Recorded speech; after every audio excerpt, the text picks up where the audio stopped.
नमस्कार। आज हम बात कर रहे हैं विलियम पीटर ब्लैटी के उपन्यास द एग्जॉर्सिस्ट के बारे में।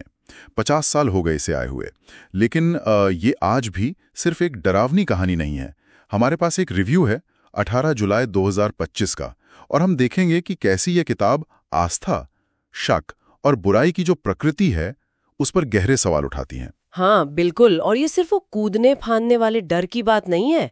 इसका जो मनोवैज्ञानिक यथार्थवाद है और जो गहरा आध्यात्मिक संकट है इसके मूल में, वो ज्यादा डरावना है मेरे ख्याल से। सही कहा, ये आज भी उतनी ही परेशान करने वाली किताब लगती है। बिल्कुल। और इसकी खासियत यही है कि ये डर को हमारी रोजमर्रा की दुनिया में सेट करती है, तो वो जो अलौकिक चीजें होती हैं वो और ज्यादा भयानक लगती हैं। जी। ये दिखाती है कि कैसे साइंस और लॉजिक की भी एक सीमा है। तो कहानी जॉर्ज टाउन में शुरू होती है। एक्ट्रेस क्रिस मैकनील हैं, उनकी बेटी रेगन 12 साल की। सब ठीक चल रहा है। हाँ बिल्कुल, नॉर्मल जिंदगी। लेकिन फिर रेगन का बर्ताव बदलने लगता है।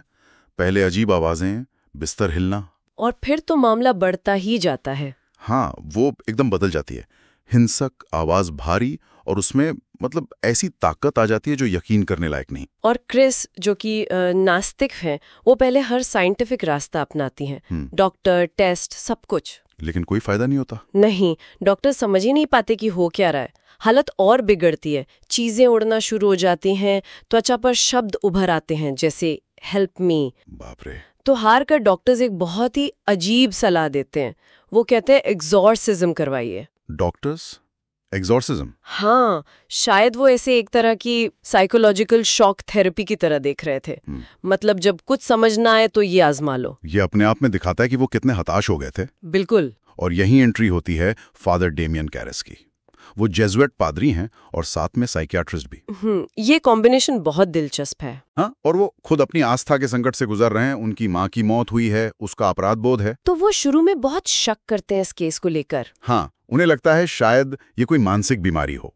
लेकिन जब वो रेगन से मिलते हैं तब चीजें बदल जाती हैं। हाँ, वो ऐसी चीजें देखते हैं, सुनते हैं जिसका कोई वैज्ञानिक जवाब नहीं। और सबसे डरावनी बात, रेगन के अंदर जो है वो कैरिस के बारे में वो बातें जानता है जो कोई और नहीं जान सकता। उनके डर, उनका अपराध बोध।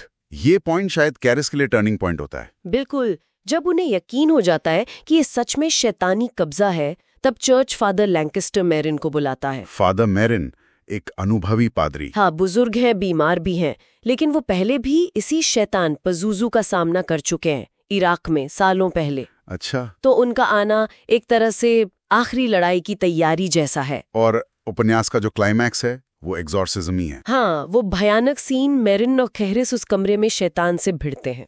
गालियां, अश्लीलता, फिजिकल अटैक, सब कुछ होता है। बहुत भयावह। और इसी दौरान प्रक्रिया के बीच में ही फादर मैरिन की मौत हो जाती है। ये कैरिस के लिए शायद आखिरी धक्का होता है। हाँ, वो टूट जाते हैं और फिर गुस्से और हताशा में वो एक अजीब कदम उठाते हैं। वो शैतान को चैलेंज करते हैं। हाँ, कहते हैं रेगन को छोड़ो, मेरे अंदर आओ। और शैतान ऐसा करता है। जी।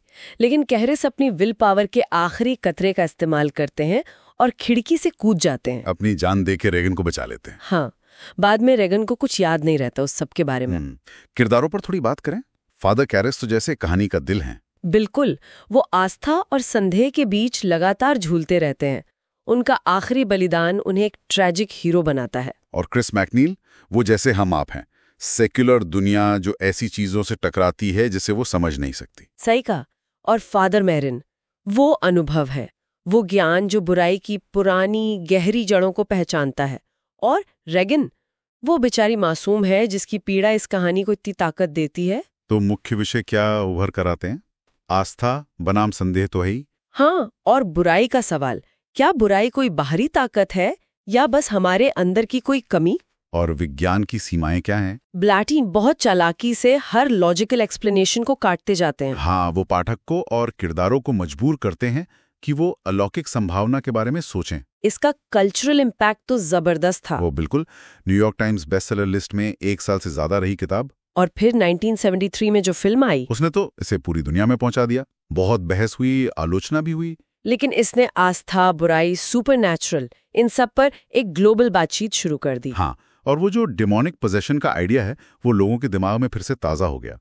इसने साइकोलॉजिकल हॉरर के लिए नए स्टैंडर्ड सेट किए। तो संक्षेप में कहें तो द एक्सॉर्सिस्ट सिर्फ डराने वाली कहानी नहीं है, ये सस्पेंस और मनोवैज्ञानिक डर का एक मास्टरपीस है। बिल्कुल। इसका असली डर शायद इस सोच में है कि हमारी ये जो तर्क वाली दुनिया है ना, इसकी परत शायद बहुत पतली है और पुरानी बुरी ताकतें कभी भी इसे फाड़ कर अंदर आ सकती है। हाँ, ये बहुत बेचैन करने वाला ख्याल है।